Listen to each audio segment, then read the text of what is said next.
The City of Water Valley Monthly Board Meeting, sponsored by Bank First of Water Valley. So the pledge. I pledge allegiance to the flag of the United States of America and to the republic for which it stands, one nation, under God, indivisible, with liberty and justice for all. All right. First, we will have a motion to adopt the agenda. Is there a motion? Is there a second? All in favor will say aye. Aye. All opposed? That is approved. Next on the agenda is approval of the minutes. Is there a motion that the minutes be approved as submitted? I'll make the motion. There's a motion. Is there a second? Second. All in favor will say aye. Aye. All opposed? Aye. Next, we have the payment of our monthly bills, and they have been submitted to everyone prior to the meeting. Is there any discussion? Yeah, I have a question for Willie and Chief Mangrum. Has Second Chance done anything with getting a lock on their gate? Because they have? Yes. Okay. All right. All right, is there a motion that that they stand approved? Is there a second? Second. All in favor say aye. Aye. All opposed? That is passed. Now, what time is the zoning hearing scheduled? 7 o'clock. All right, then we will pass that item till 7, and we'll go to the Main Street report. He's not going to be here, but We have a written But report. he asked me to pass them out. And I would ask that there be a motion that we acknowledge receipt of the Main Street report. Is there such a motion? Is then their motion and second? All in favor will say aye. Aye. Then that is passed. Next, we will move to the Planning Commission report. Is there a Planning Commission report either orally or in I writing? think maybe Marcus is going to. Yes, there is. Okay, all right, Megan, come forward, please. All right. So James was not available tonight. It's not I believe you had a feeling stent well. placed in. Yes. So I'm here. Izzy Thornton is here. So we met on the 17th of December. Approved the previous minutes. Also, we had Steve McDavid applying to split a lot that is zoned R2. It is 7,000 square feet. There would be two 7,000 square feet lots, so it is under the R2. We did recommend that, let's see, that variances are granted for the sidewalk requirement under section 102.08. Also, we recommended a variance for street frontage requirements under 102.06. And we also recommended to grant a variance under 106.01 and 106.02.2 to allow the R2 single family detached minimum lot size to be reduced by up to 10% if he needs to get around trees and, if it's like just a little bit less. But would provide, this is the house across from El Chorrito, kind of to the left, and basically what they want to do is build another house behind it. And All right, what was your vote on your committee? we voted to grant those variances for those three things that he needs to do it. Well, all right, is there a motion on this report? Is the motion to be approved, or? I'll make a motion. All right, is there a second? Any discussion? Then we'll have a vote. All in favor will say aye. Aye. Aye. Any opposed? Aye. All right, that is passed. Anything else?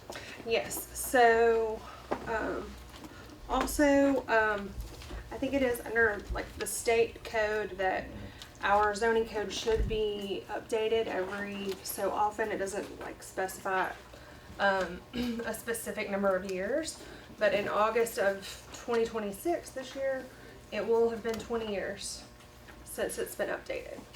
So we voted to, so Ethel made a motion, and we voted to look into possibly getting some prices from planning firms and looking into getting the zoning code updated. Let me say this, the Planning Development District could help you get or you could get the codes from, you know, surrounding places in the municipal association. That might be something to look at. Yeah, definitely.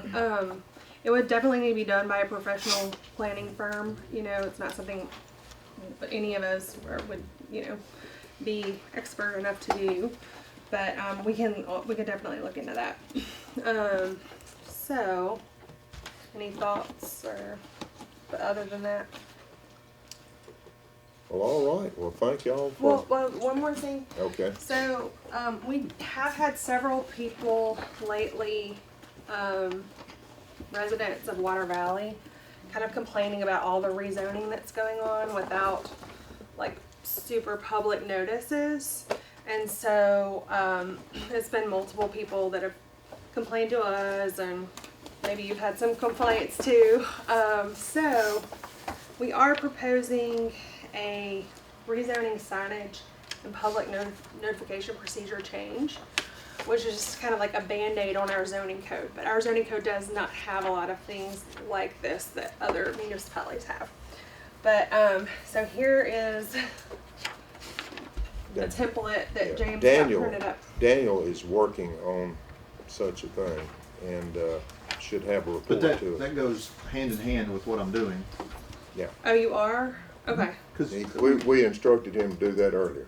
Right, because we had talked about it on the previous meeting, and James reported. I've got a draft submitted to the mayor, and I'll get it circulated to the board next week, or this Oh. week. And we're going to meet again probably to do that, and Okay. we've got some other things too. Yes, sir. So this is on file at One Day Signs in Oxford. It costs $77.89 to produce. This would be on the person requesting the rezoning. They would pay for it and have it printed with their information and post it, I think, 10 days before the hearing. So yeah, James McCormick. Yeah. So yeah, we all approved this, but obviously Daniel has to look at the exact language for the ordinance. He's coming with it. Okay. And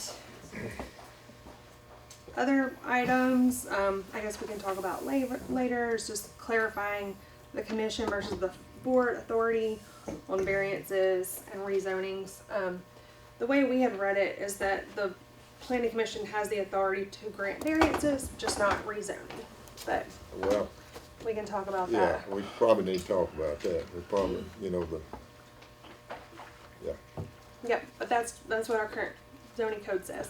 So, okay, Alright. that's all. All right. Thank you so Thank much, you. and that's a good report. Thank you. And Daniel is working diligently on that, and we're going to be considering that very thing. Historic Preservation Committee. Okay. All right, we've got Electric Commission report, Oh, thank you, Mayor. and we will shortly have our Mr. McClure on Yeah. board. Absolutely.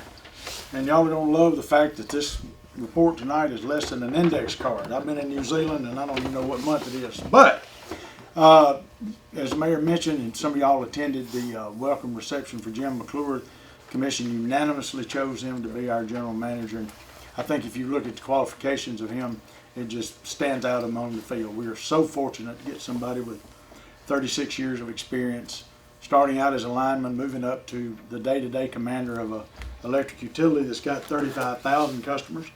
He will start part-time, actually tomorrow at 8:30. We're gonna have a meeting, and we will prorate his time until such time as he goes full-time March the 1st. So he'll begin integrating in over the next 2 months. and we were happy to make that concession with him related to it. We'll have a meeting on January the 12th with the Pole Inspection Services is the name of the contractor. If y'all will remember, one of the things you tasked us with when you created us was to get all of these different infrastructure projects moving in short order. One of them was now that TVI Fiber is done, we actually paid the last 2 checks this week. The mayor came in and signed them for the end of the year so they could close their books out, and that is done. So the next step is for us to do pole inspections. There are about 2,400 electric poles, we believe, in the city of Water Valley, but nobody's got an accurate count. Just a reminder, this service that we're employing this company to do will do several things. One, it'll inspect the poles.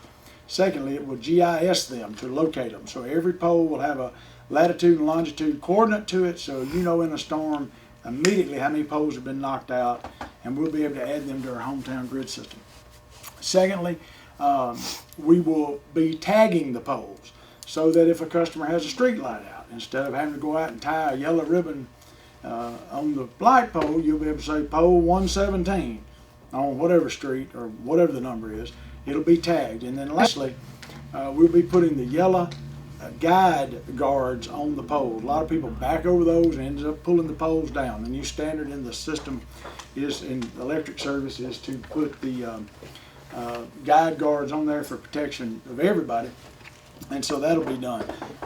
That's just as a reminder, is authorized to be paid for out of the legislative funds related to broadband access, because that's how all the broadband is hanging on the poles. We had 750,000. That's right. That we got you, and you have spent around. We've spent around 250,000. So we've got We've got about $500,000. 500,000. That's right. Which is going to be very important, because Atwill and Gent, the engineering firm for the commission, feels like there'll be 10% of the poles have to come out in addition to the 45 that TVI Fiber, Tallahatchie Valley took out. So those are going to be costly, and that's going to give enough cash to do the inspections, the GISing, all of the things. Oh, and the last I left out, one of the most important, is the treating of the poles. There's not one power pole in Water Valley treated today. And so once we treat these poles, they will get another 25, Joe, you're an electric pole expert, 25, 30 years they tell us. Yeah. But you'll get an extended life period on them, not only for reliability, but it's going to be a major improvement. Yeah. All right, I mentioned to you that TVI Fiber is done, paid for, and out of Dodge. Y'all probably all saw an outage on the 18th. If you didn't, you was out of town because electricity was out for an hour and 33 minutes. But I want to just take a minute and brag on our folks and brag on our systems. This was the first major event we had since the commission was created, and since we employed the Hometown Grid app, if you will, that monitors our system. It immediately notified our folks about 6 to 7 minutes ahead of the first calls ever coming in. Calls to dispatch, my understanding were tremendously down. At the same time, we got up to over 500 people in the city out of power at one time, and it was very manageable. That outage in previous time would have taken a lot longer. The lucky thing we have in our Hometown Grid is because you can concentrate through the technology that the city already had, but we just simply turn the switch. We can concentrate and know where possibly that outage has begun to be able to route folks there, and so it cut down response time a lot. So to have essentially half your customers, a quarter of your customers out and have everything back on in an hour and 33 minutes is pretty good. We did learn one thing in that exercise, and Mr. McClure was monitoring it, kind of came back with some lessons learned, is that we won't have to come to y'all on this for approval, but just to give you information. One of the things that we're not confident in is that we have all the appropriate insurance that we could have for the electric system. That was a lightning strike that caused that. Of course, nobody could prevent it. But there are things at times that end up being costly that might be covered under insurance. So we're going to explore what, if any, insurance needs to be added. And last but not least, but this is the biggest thing I got to talk to you about tonight. We're asking for y'all's help in coordinating our billing cycle. So as it stands today, just follow me, indulge me just a second, so this can all make sense. We can read electric meters all except a few, and we're about to knock that out. But we can read electric meters any day of the month, simply by logging in to the Landis and Gear system, deploying the AMI smart meters. When we took over in August, there were 155 smart meters. Excuse me, of the old meters left, we got it down to 75. We're finna knock that out. We can hit one button and shut everybody's power off for non-payment. That's on the list. The issue is, I mentioned to you last month, the issue is that we have the billing cycle for the water department falls on the same as the electric department. So when we read those meters, customers in Water Valley get their electric bill on the 13th, which I don't have to tell you is the most awful time for a working family or a small business to get one of the major budget items in the family budget in the middle of the month, after mama's been paid and daddy's been paid and the house note's been made. Then you get your power bill. Now, the proof's in the pudding. So I had them pull the numbers today because the figures tell us a lot of what's going on. We have 2,100 customers on the electric system and water system together. 1,374 of them, as of right now, are past due. So this month, we will start in the next few days sending out for the first time ever our true second disconnection notice. I've talked to some of y'all about this. It's taken a while to get the software all integrated. But this month, customers 5 days before the shutoff date will get a red letter that says your utilities are set to be shut off, you have a past due balance, all the appropriate language is one sheet. We're going to be mailing those to 1,374 people. Now, I'm not worried about the postage cost, that's incidental. But what the metrics tell us in that is our billing cycle is completely anti-customer. For the fact that our readings fall on such a time that the bills are created and are rendered. Now this is nobody's fault. We all inherited this, okay? We just got to get out of it. The bills are rendered to the customer on the 13th. Then they are deemed past due at the 3rd of the month. Okay? Then after the third, shut off ends up being the 13th of every month. Okay? This is just an awful way for public utility service to bill customers. It's just, I was talking to somebody about it the other day and they already got confused trying to follow it in their mind. It's because it doesn't make sense.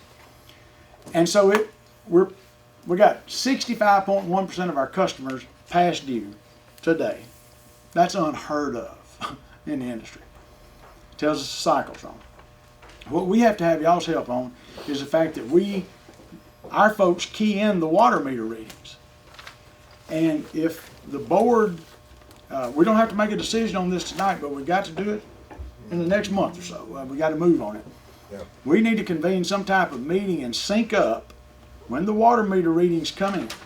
When Mr. Nathan, he does a great job, he's a really, really good city employee, represents everybody well. If that can be moved back in the month, so that then we can, hopefully in February or March, customers will get a very short billing cycle period to then get us on track.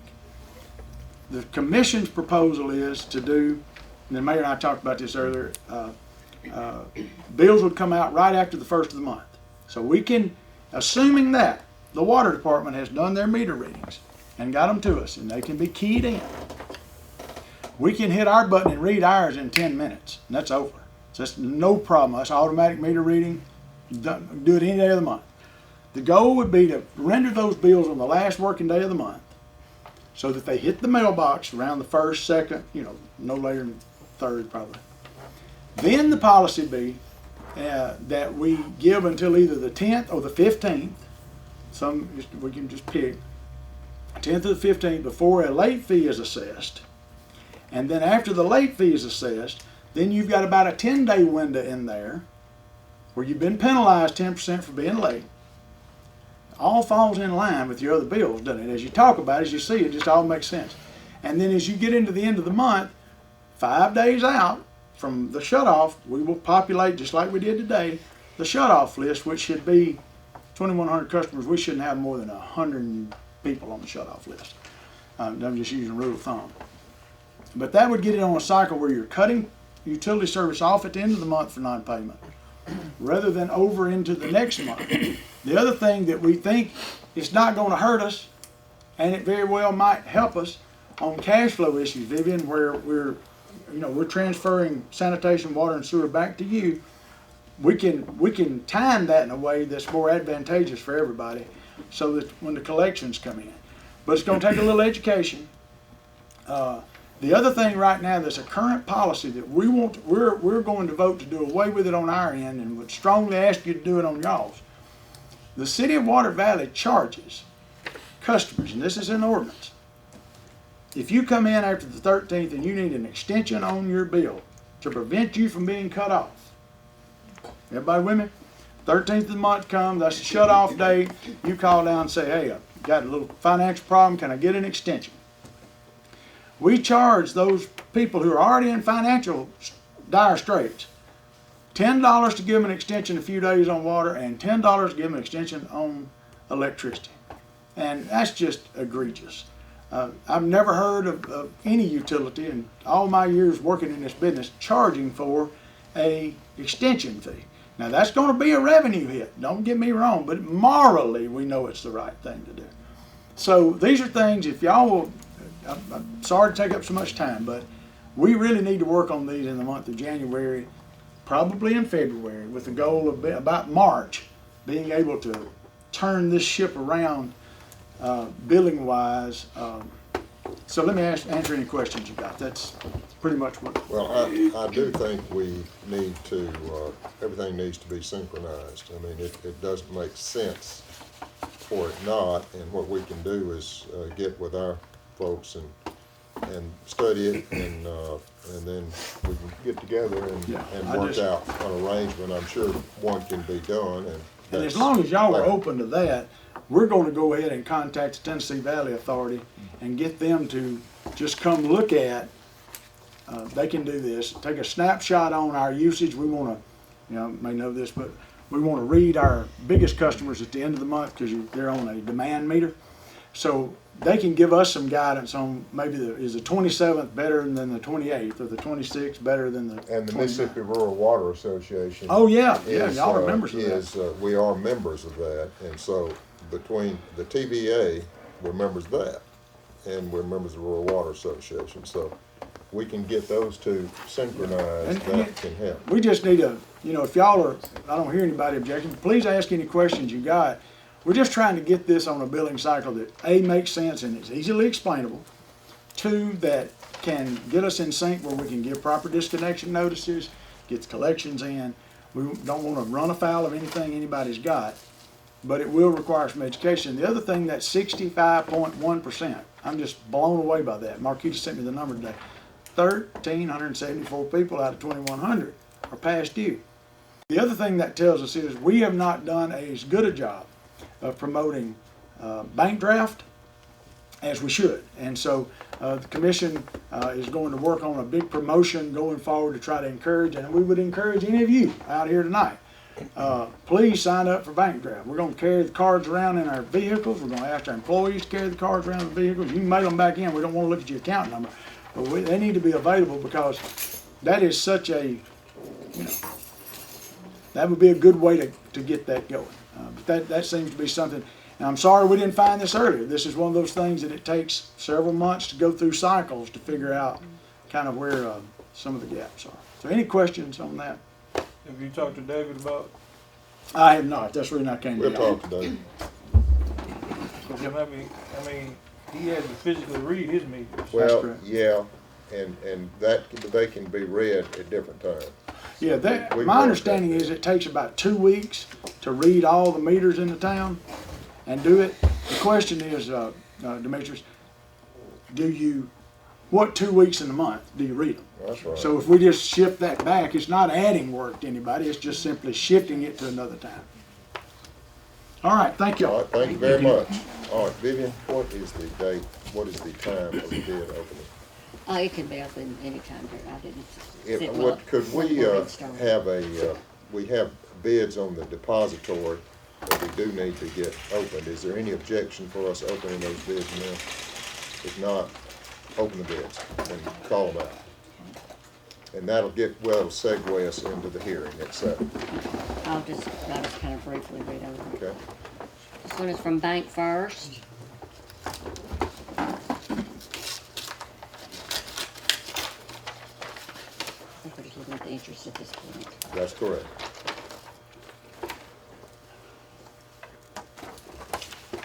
Very important. This is a balance on each checking account without regard to any minimum or maximum balance at the rate of 4.05 on the collected balance of the funds deposited. The interest will be paid by deposit to each account monthly. The annual percentage yield for such deposits is 4.126%. Okay, that's first, okay. Any others? First National Bank.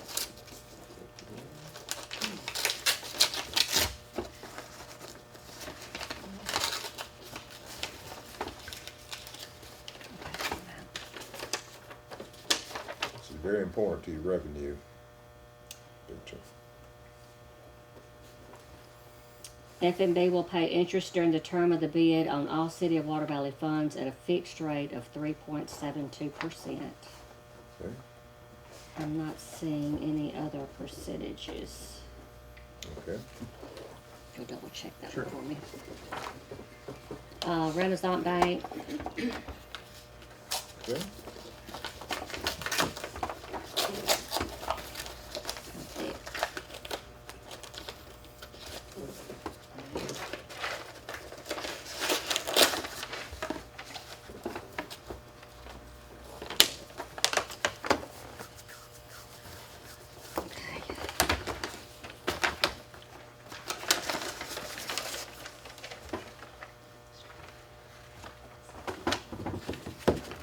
I don't know if any of them bid on 1 or 2 years. Renaissance, a floating rate, term 1 year. Federal funds upper target less 0.40%, current rate 3.35%. Okay. Term 2 year, federal funds upper target less 0.50%, current rate 3.25.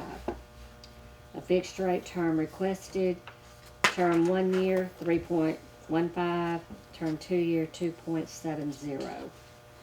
I don't think any of those did they just kind of everything? Okay. Let me get some instruction on Bank First and FNB. Were those how long a period was that for? For a 1 year, 2 year period. That you could have a 2-year. If you could accept it for 2 years. You could. So Bank First and FMD was 1 or 2 years? I know Bank First was, and Renaissance. I don't Well, know. now, Bank First was 1 or 2, and First National was 1 or 2. Is that right? I'm not sure. And Renaissance, Renaissance has 1 and 2. 1. They had differing Yeah, I don't- differing It interest says rates. years 2026 and 2027. So I was saying 2. So FNB and Bank First both had. They all Okay. offered it. They all offered And the rate, go again, the rate of, it. Bank First? yeah, 4.05 on the collective balance. Interest will be paid by deposits on each account monthly. The Okay. annual percentage yield is 4.126, all right, which it's a little misleading. It's, yeah. but I understand would say all that. 4.05 Okay. versus 3.72s.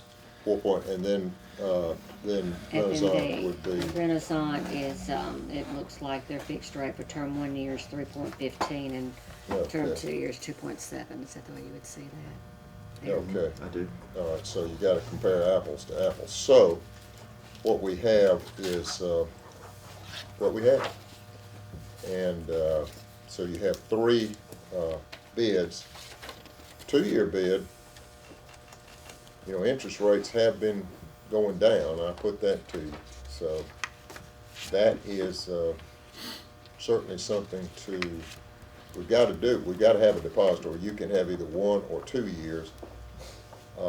So, I'll open it up for consideration, I guess, with the longest first, if anyone wants to make a motion that the 2-year quote be accepted. Is there such a motion? Make the motion that we set 2 years. And that would be on Bank First? What is Bank First 2 year, 4.12? 4.05, and FNB is 3.72. Are there service fees or minimum balance requirements associated with either of these? They usually waive those for us. They're waived. Is there a second to the motion? Second. All right, is there further discussion? All in favor will say aye. Aye. This is for the 2 year. 2 year. All opposed? Okay, that is adopted, and now it is exactly 7:01. Work it. So let's declare the hearing, Work that. hearing in order, hearing. Anyone, all members, all persons present for the hearing on the rezoning, speak now or forever hold your peace. Well, let's do it one at a time if it pleases the mayor. It pleases me. All right, so on or about 7 p.m. on January 6, 2026, the city will conduct a public hearing to take up for consideration, discussion, and vote the amendment of the zoning of the following property. The real property located at 410 Calhoun Street, being at the southwest corner of the intersection of Calhoun Street and Haynes Street, that is known as the old Everdale Church Lot, currently zoned R2 Single Family Residential District. All right. It Is is there any proposed that this be zoned R3 Multifamily Residential District. Any discussion of this? And this came to us from the, This is from Mr. McGlone. yeah, okay. Mr. McGlone made that motion, filed that request. All right, is there any discussion on that? For the Calhoun Street one, it's my understanding there's gonna be one bathroom for 12 residents? No, sir. No? How many bathrooms? Minimum of 2. Minimum of 2? All right. What about adequate parking? Pardon? Adequate parking Adequate for parking. the 12 residents and staff? This is not a full-time treatment program. This is simply a place where people sleep. That's all it is. It's not a treatment program. This is an opportunity for people who have been in some kind of challenging situation, not involved with law enforcement or anything of that sort, but maybe someone who has suffered domestic violence, or someone who has had some addiction issues or some mental issues, or whatever it is. This is a place where they come and live and go to work every day. And all it is a group setting where they have an opportunity to interact with each other, support each other, go out to provide full-time employment for themselves each day, go back, spend the night, and then from there, when they are at a point to where they can move into the community, our next phase is to build some single-family dwellings next door so they could move. If an individual wanted to rent, then they could rent in there, or could be placed, they could get housing of their own someplace else. Okay. Any further discussion? Yeah. Is there going to be a lease requirement? Or At least, yeah. Or yes. okay. Yeah, So this is no different than any other. Well, so my concern would be, we get it rezoned, and there's no lease requirement written into the zoning, and whoever you lease it to, this halfway house, I don't know the proper term to call it, when then gets sold, and then it's zoned for high density dwellings. A lease requirement in zoning. Yeah. So are you running this facility? We own the building and we're gonna rent it the same as if it was sitting anyplace else. It's just a building that is being rezoned multifamily so that more than a single family can live there. Okay. So it's not. So it's you as a landlord just renting to people. See, my understanding was this was going to be some sort of facility that would have at least part-time staffing.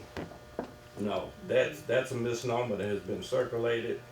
There will be a person who's there who is a manager, the same as it would be with any other apartment complex.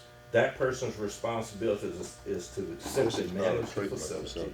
People will then rent the space, go to work, come back, and live there. What he's describing is more of a transitional housing facility. It sounds like, to me, it sounds like apartments.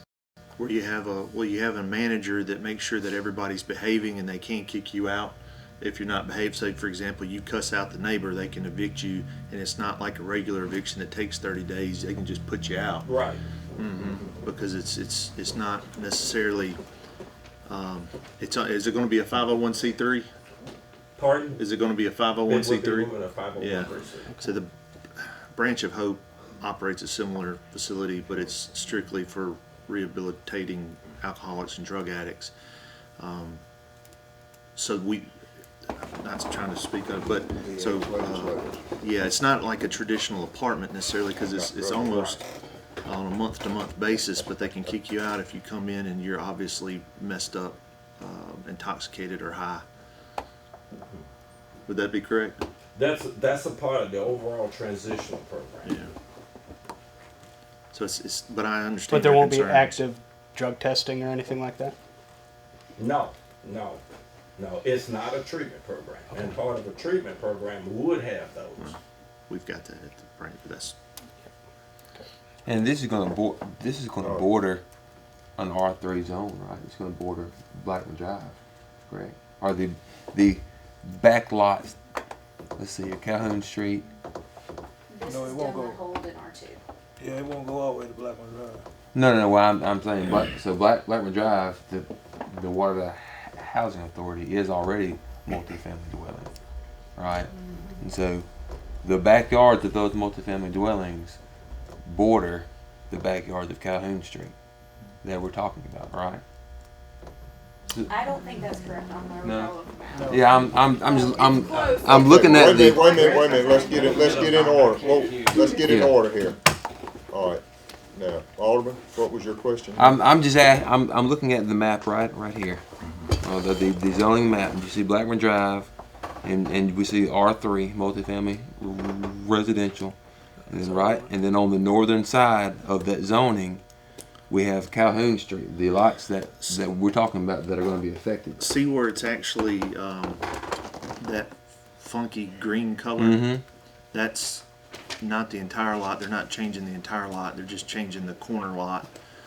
But it'd be that corner lot on the green. Right there. I see. Okay. Yeah, So, yeah, we that- haven't colored in the that- green lot yet, yeah. but that green lot should be that answers my question. orange like everything else. Yes. All right. Any further questions or discussion? This is where this is a public hearing, public discussion. All right. We just take turns. Do you want Take turns. So I'm here as the member of the Planning and Zoning Committee that was not in support of this move. I do have concerns that it is currently zoned public, but it is in an R2, basically enclave. Moving it to an R3 would make it the only R3 property in that adjacent donut hole.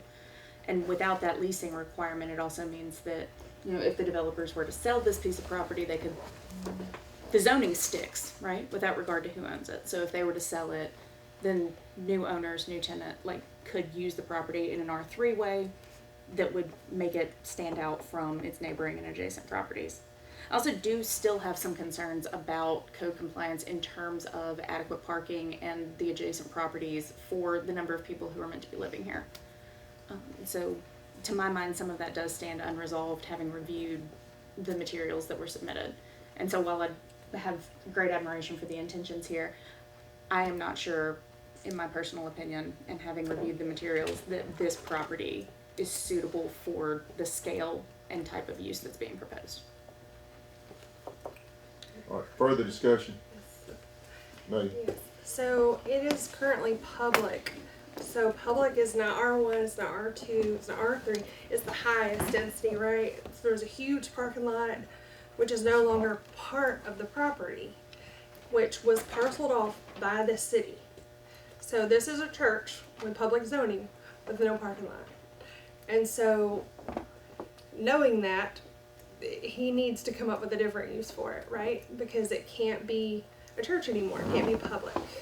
And And so, and that is like not his fault. That was done before he bought it. But, so in my opinion, it's like one block away from, Yeah. you know, Simmons Street, and then there's Main Street, like within eye shot. If it did go from public, a church, to R3 multifamily, I don't see that would be a problem. Also, I don't know if you've driven down the street lately, but a lot of the houses are boarded up, except for the ones that he's been building new. But anyway, that's kind of those concerns. And I know to do an R3 multifamily would take a lot of money, right? It's because you would have to do 8 bathrooms, 8 kitchens, a lot of money. But what he's doing is he's using the kitchen that's there, which is the fellowship hall, the bathrooms that are there that have multiple stalls and showers. So it's not just like one single bathroom for everybody to share.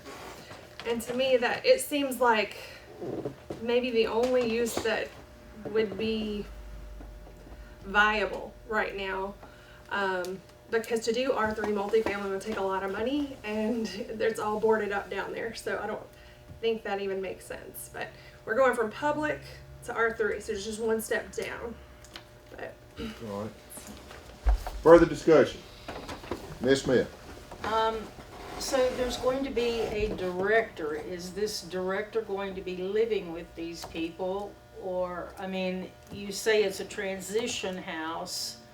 Transition to what if there's nobody to, you know, help them transition? I mean, well, I don't understand. Is there going to be somebody there to monitor them? Because if you've got how many people in the church? 16. 16? Up to 16. 16 with 2 bathrooms, women? I mean, that's, I said at least 2 bathrooms. At yeah, least but, I mean, I don't know. And no sidewalks down Calhoun. They're gonna probably have to go to the laundromat. I've tried to walk my dogs on that section of Calhoun just past the church, and I've almost gotten run over because there is nowhere to go except the ditch when those cars come flying over that hill, and you can't see them, and they come flying over that hill. So I'm worried about safety concerns. I'm worried about how these women are going to be managed, especially if they've got drug problems or, you know, mental issues from abuse or whatever. I don't know. It just seems to me that there's got to be somebody living there with them 24/7. And is there going to be some kind of curfew?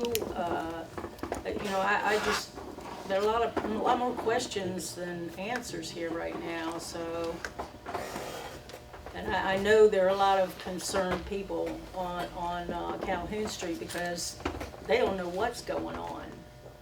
And I you know, and when I texted back and forth with you, I didn't get any answers. I was just asking questions. I wasn't attacking you at all. I just was very concerned about how this is going to operate. And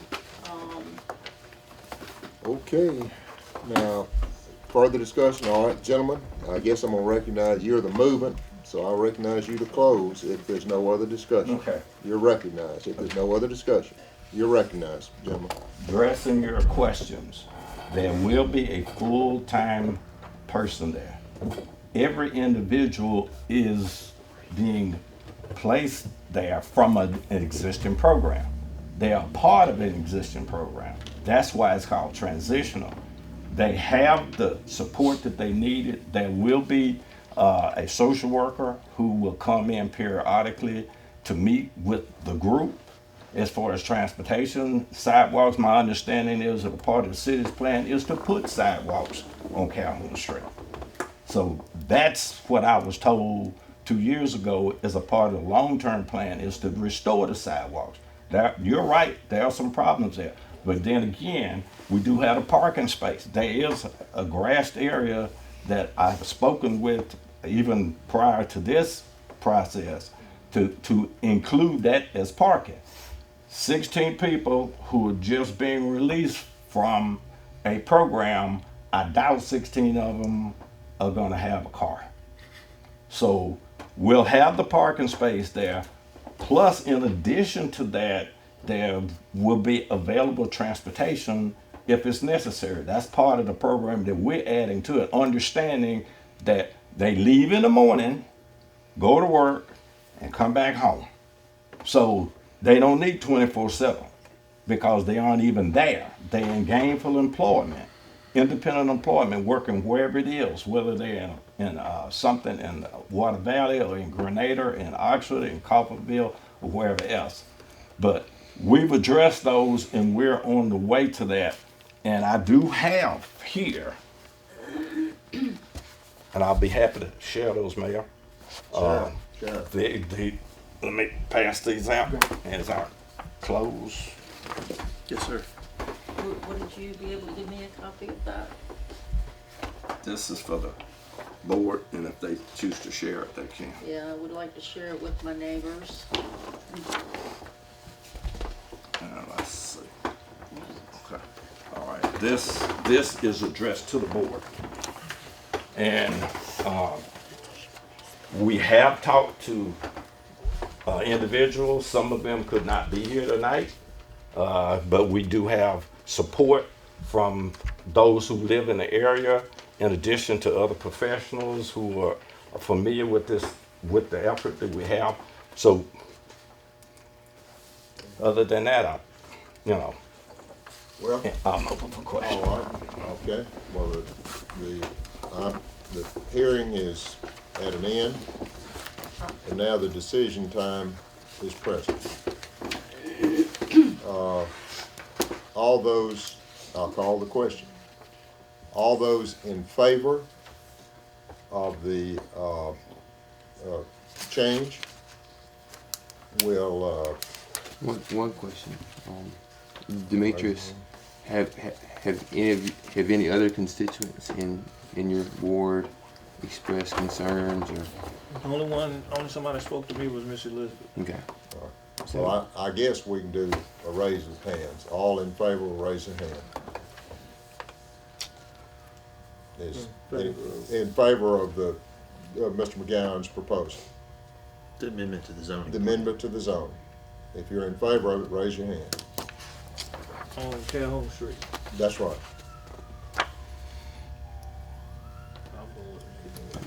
All right. All right. Well, Herbie, what is your, you vote aye? Joe? Yes, sir. Any opposed? Nay. All right, I'm gonna rule that it passes by a vote of 4-1.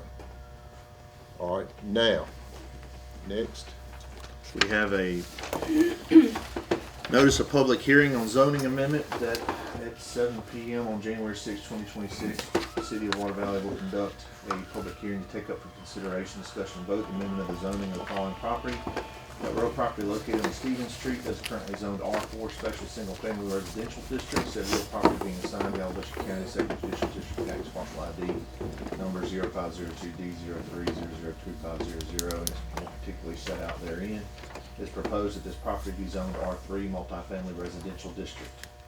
And the vote on that by the planning, by They the, voted for both of these. I mean, did that, was this a unanimous vote, or this was a unanimous vote from them? All right, we've got the movement. Do the movement.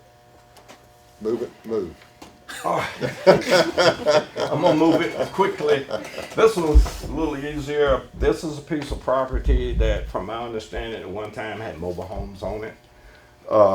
It is on the outskirts of the primary traffic area, but we ran a very, very brief survey just for call-ins in a 2 to 3 week time period. We had 60 phone calls of people who were looking for 1 and 2 bedroom units. We've had conversations with property owners who rent property. The demand is for smaller units. And this is an opportunity to take this particular piece of property and build some fourplexes. If that's what we're looking to do. And this is zoned for mobile homes now? No, it's got the same Well, I mean, Yeah, it is zoned where mobile homes could be there. I believe it is. Yeah, It's R4, yeah. special So- residential. So we're wanting to build, and these will be well managed, professionally managed, and the rent structure we're working on is to meet the needs of the working class persons that have been contacting us repeatedly looking for at least affordable housing. Okay, any further discussion? Any further discussion? We've got further discussion. Having reviewed the materials on this, I think the forecasts look great, the sketches look fantastic. I think this is the kind of development that we absolutely need. I think that site-built homes offer a greater equity value moving forward, and they also offer a lot more weather safety as compared to The mobile affordable home. homes. And I am definitely in agreement that the fourplex model can serve some of the higher density housing needs that we see. Just in my time on planning and zoning, I've also seen a lot of requests for that kind of housing, and so I'm speaking up to voice my support. All right, any further discussion? I believe on that site you can only have 6 mobile homes, but he's proposing 12 units. So a lot more homes for a lot more people. Yeah. Okay. Uh, So 48 homes total then? No. No. 12. You in- She said Megan, previously you in it support. had. Oh yeah, I'm definitely in support. I mean, do you have it in front of you, the rendering of what Yeah, it's it's in gonna there. look like? It's in your initial packet. Yeah, we've seen it when you Yeah, first said we've it. got that. Yeah, All right. they look great, and win-win upzoning to me. All right, any further discussion? All right, if there's been no opposition, that, Abraham Lincoln said you can always talk somebody out of something, so, but look, let me, call this for a vote. All in favor will say aye. Aye. Any opposed will say nay. I hear no nays, and I hear everybody aye, so that's the way recorded. Madam Clerk. Now, let's move on. Park Commission. Well, they're not here right now, are they? Well, let me tell you, we've got, Mark, we've got some work coming on the bathroom, hopefully at the Crawford Sports Complex. And it needs to be fixed, and I believe the money's been provided for, and I believe the labor's gonna be provided for. So, I believe you've cashed the check. So I believe it. All right. I'm getting everything together. Well, I know it, I trust it might, I hope it'll be good. If it's not, the bank will be looking at me. But at any rate, and Mark is helping out, and his folks are helping out that installing. So hopefully we can get, there's bad for Water Valley when people come, hundreds of people come, and the bathrooms aren't as functional as should be in the sports complex. So what we got is a urinal will be replaced and repaired, and commodes, and just the guts of it will be fixed. And which, people, we want them to get, we got a wonderful facility, we want them to get a good atmosphere of this town. And when they go to the bathroom, if it's not functional, not clean, they get a poor reflection. So hopefully, that's what you remember, and one of the things. So we're gonna have them to do good. Now, culvert bids, have we any? Did not receive any. Nobody loves us on that. Now, we've got the bond sale for our street improvements.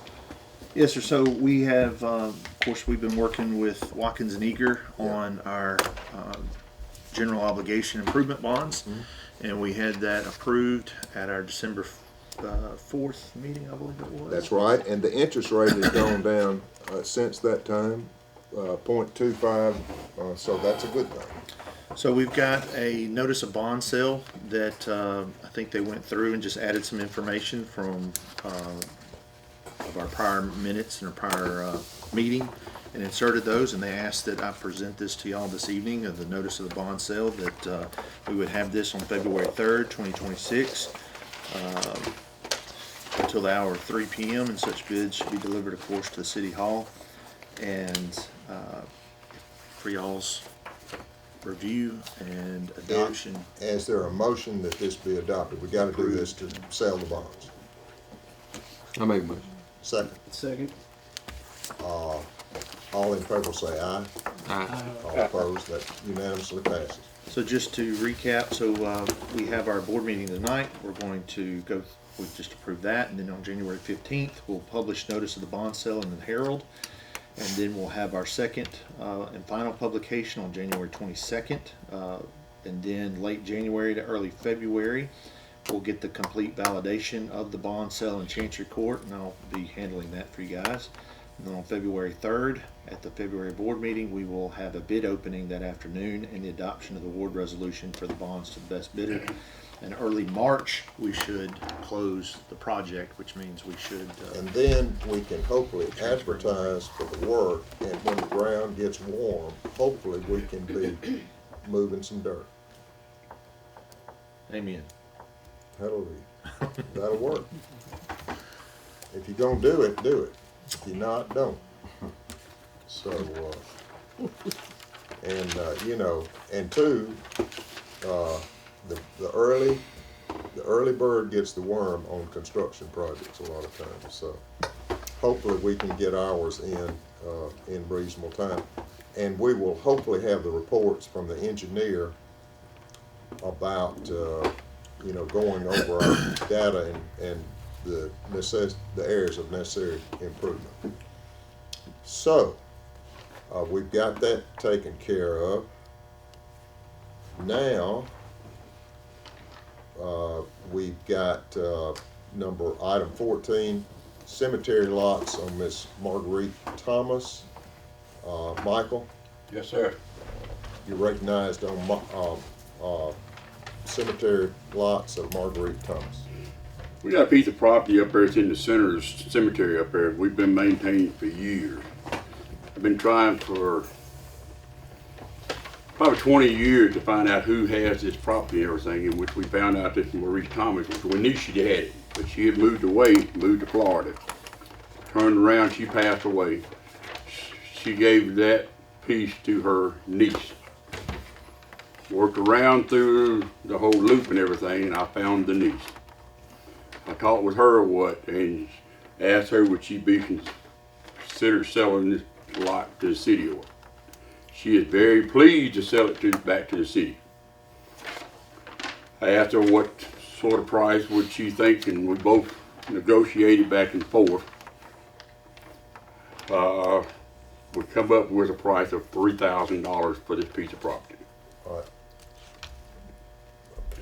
Let me do this. There's a statute on when you bid property, city. You can, under $10,000, you can negotiate for property, but you have to do it. The paperwork you have to, you know, we would have to do that. But so the offer is $3,000, and how many lots would be obtained? Roughly, it is somewhere in the percentage of 115 to 120 lots. Okay, and $3,000. Okay. All right. Now, okay. What I do, you know, when I'm doing it, I do a 10-point thing where they go over all the right. You have a right to. You have a right to about eminent domain. I go over all the rights and do them an affidavit, and then you know, do the deed, you know, for the county. I mean, for what, you know. So, but this can be done, but it will. Right. Yeah. I think he was going to see what the board's reception of the idea was before we proceeded further. I think it can be lawfully done. I agree. And if you, in circumstances where the value of the property is over 10,000, generally speaking, not in every instance, but you have to get an appraisal, which would run about $3,000. Right. And so, but Because you generally have to get a commercial appraisal. You That's just can't correct. get a residential. that's right, that's right. The cities are different from counties, but they're probably more invasive. Well, at any rate, is there any what do y'all think about it? It seems like a pretty good. I just want some clarification, because I didn't grow up with anybody burying anybody. We just torched them and spread the ashes. So I'm new to the whole cemetery. Is this physical private property surrounded by the cemetery? It's in the center of the cemetery. But it's like It's private owned property. by Like the I Indian. could have It a is. house. It's not somebody bought 150, Now, 200. most cities, many cities grave nowadays sites. don't do this because you don't, well, What- financial situations. I- So what does the city have to gain by spending more money on the cemetery?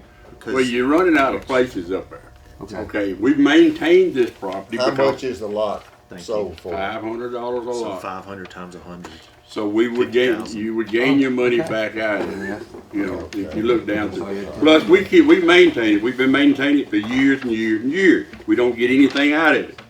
But now, with all the other grave cemetery part around the whole additional, then we can take this in and it's all combined as one. And add 100 lots. And I, Yeah. I haven't looked at the title. I haven't looked at anything. I just talked with Mike, and I said before I spend time investigating all this, I wanted to see what y'all's opinion of We're it just trying to was. see if we get approval to do this because Why was the city maintaining private property?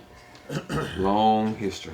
Long history. This There has was been- a church up there. the cemetery up there has got several different people over the years that had this, that the city had taken in as cemetery. Okay? So what I'm thinking is, because he keeps saying it's in the middle of the cemetery, I think it was and it's just part of it. Back in the early 1900s, they would sell quarter acres up there, and it would be for a whole family and their line of Family generation. lots, yeah. Yeah. And so I'm thinking it was one of those family lots that was sold but was never buried on.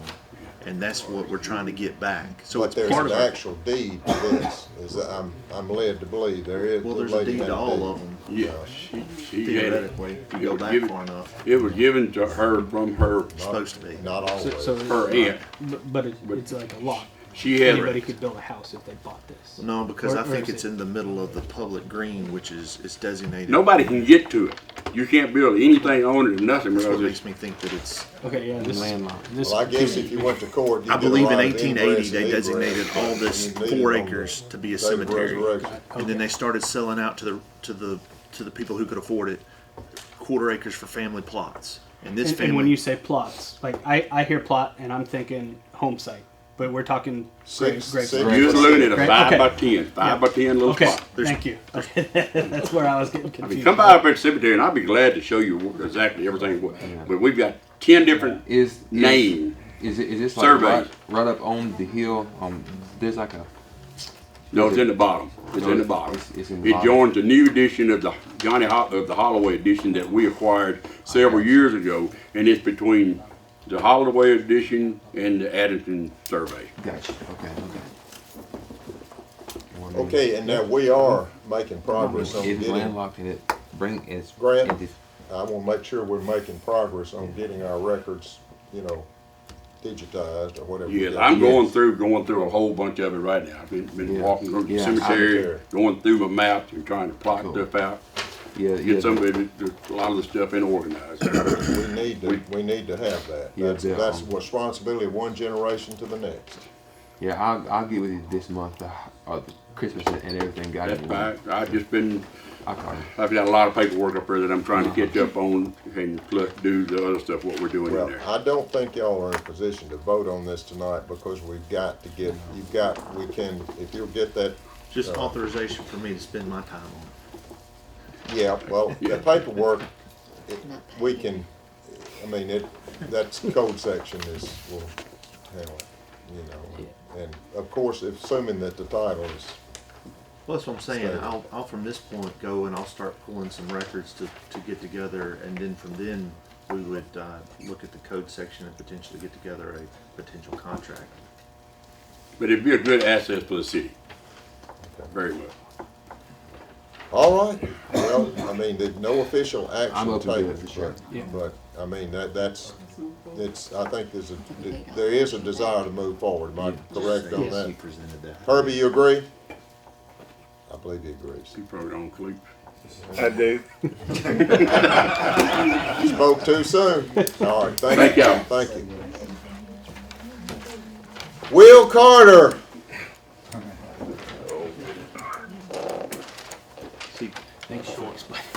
Yeah. Oh, yeah. I think, did you get these? If we're gonna break even or losing money. Okay, well, I guess we're gonna pass this one around. Section, Sorry. $500. All right, so y'all wanted me to And they can get turn around and sell a jump lots on of it, the whatever they want. junk cars, all that good stuff. This is my 10 item list that I would like to start with. Do you have a To copy? do the, well, it's okay. You be all right? You didn't come prepared to me. Well, He sent it to me and I didn't see it. Did I've been booked today, I mean booked. yeah. I do that with my There you go. Y'all pass it around. That'd be all right. The dates on there are how long each item has been in the exact same spot on the place. Gaming, Tupelo Ordinance Association. Tupelo Ordinance Association. And that's right on the cost of receiving it. When did you send it? We'll circle back.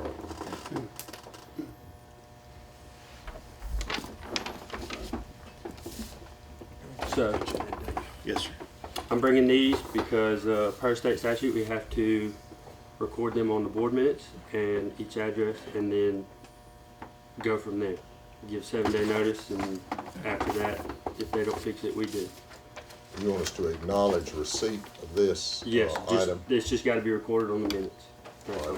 Well, that we, is there a motion that this be acknowledged and authorized to be placed on the minutes? There's a motion, is there a second? Second. All in favor say aye. Aye. All opposed, that is so done. Sign the bottom of it. And we'll attach that to the minutes. Well, Dated. when's today? 6th. On the 6th, Walk out 26th. there, you don't know what the day is. I don't. He's a blessed man if he doesn't know what day it is. Thank y'all. Thank you. Okay, well, now. All right, Ms. Smith.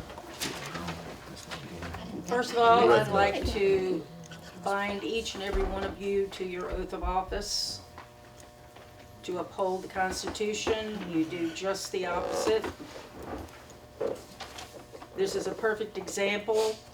There was a notice, public notice, in the paper one time about this public hearing for rezoning. That's shameful. This should have been in three consecutive papers, just like every other public notice. Another serious concern I have is a member of the new planning commission is voting on this rezoning while she is buying up properties right and left, particularly on Calhoun Street. She is married or whatever to another person who has a major influence in this community, who is the administrator of the Water Valley Main Street Association. I think are, Ms. Smith might be a let me little bit talk, out of line please. here. Look, this is another thing. 5-minute rule is unconstitutional. 3-minute rule for speaking, public speaking. We have a right by the Constitution for redress of grievances. I'm going to speak. You're going to speak Then- 5 minutes and then you will not. Then please give me the 5 minutes You and quit have it. interrupting And please me, don't okay? personally. You are public servants. Please don't personally. You are public servants, make sir. allegations of others. And it's God first, which you took an oath to, Almighty God, people second, government third. That's how it works. If you don't understand that, then go back and read the Constitution. There's an individual, as I was saying, that is buying up properties under LLCs and whatever else, bought up properties even prior to coming to this town. She will stand to profit tremendously. I understand a little bit about acquisitions, expropriations, and my concern is this going to be an eminent domain issue for the single-family houses eventually on Calhoun? You're not being transparent with the people, okay? Just perfect example here, passing this stuff around without telling us what's going on. And this is happening constantly. So I'm binding you to your oath. And if you have a problem with that oath, then there's the door right there. I'm sorry. And I'll be honest with you, I would not want to be in your shoes when Judgment Day comes, because you took an oath to Almighty God to uphold and defend this Constitution.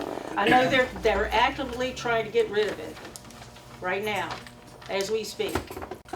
But right now, you have a duty to represent the public, and you have a duty to allow us to speak. And that is just the opposite of what you are doing. So, good luck to all of you if you don't turn this ship around. I mean, you just voted on this rezoning of the church, and you really don't even have a clue what's going to happen there, any more than I do. I just was looking at your face, ma'am, while you were reading what McGlawn had proposed. Y'all just you just vote on stuff you have no idea of the consequences of. And you do not allow people to speak. And again, it's going to suck to be in your shoes when Judgment Day comes. That's all I can say. What I would say is judge not lest you be judged. Now, let us move on to the library. And the library, we have prepared a report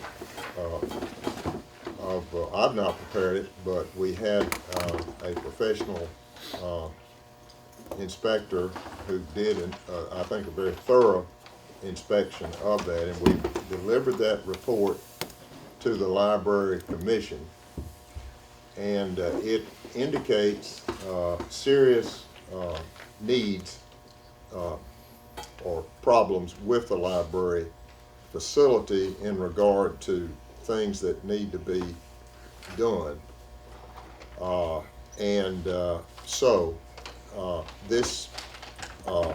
We do not want to be in the situation like we were with the Civic Auditorium or Civic now. We don't need to let things go to rack and ruin. So this report, I think, it was a very wise thing to do, and I think everyone has had the opportunity to examine it, and I think that it needs to be a matter of concern, and we await. The library board will be meeting shortly, and hopefully we will talk with them after their meeting. But it is something that we all need to be concerned about. I think we need a civic auditorium in Water Valley, but I think we need a library too. I think we need a library. I think we need the amenities. This town has an unlimited future, but we can be a circular firing squad and damage our potential for future development and progress, or we can preserve what we've got and improve what we've got, everything.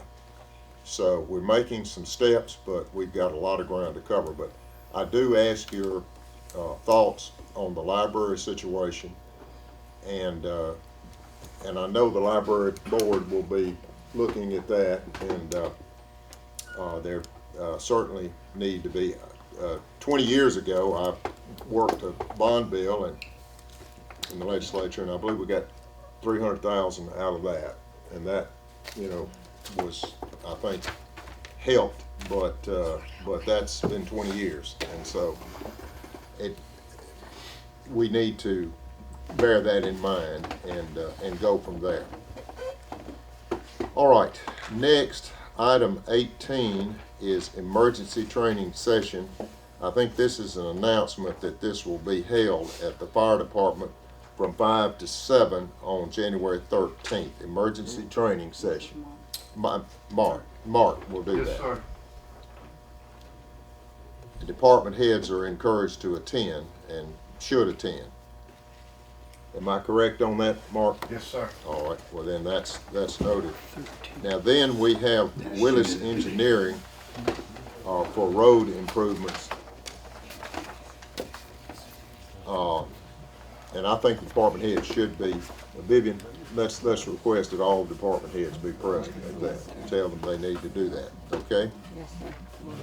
And encourage, everyone to attend. All right, next, Willis Engineering, Yes, sir. So we have the fully executed contract with Willis Engineering in regards to our municipal. right, we want to acknowledge and ratify that. Is there a motion that be done? That's for our street project. We need to acknowledge that contract. And this took into account all the pictures that. With Trucks, survey, yeah. The LiDAR, I think it's called. Yeah. Okay. The motion made and second. All in favor will say aye. Aye. All right, folks, that concludes the agenda right now. And there is a request that we have an executive session to discuss personnel that Mark has wanting to discuss personnel. For the fire department. For the fire department personnel. That'll be the purpose of the executive session, fire department personnel. Is there a motion for a closed determination? I make the motion for closed determination. Well, we don't have it on Feel here. free to say. I second. All right, this is a motion for closed determination. Motion and second. All in favor say aye. Aye. All opposed. Is there a motion that we now go into executive session? I make a motion. Grant made the motion for executive session. And who made the second? Demetrius made the second going into executive session. All right, so 7:47, is there, all in favor say aye. All opposed? You may have heard of us, but you might not know Bank First is a community bank that has no-fee ATM access, interest, and perks earning checking accounts, with online and mobile banking, mortgages for every stage of life, and modern business banking for businesses, small and big. We keep it all together to put you first. Do you bank with us? You should. The City of Water Valley Monthly Board Meeting, sponsored by Bank First of Water Valley.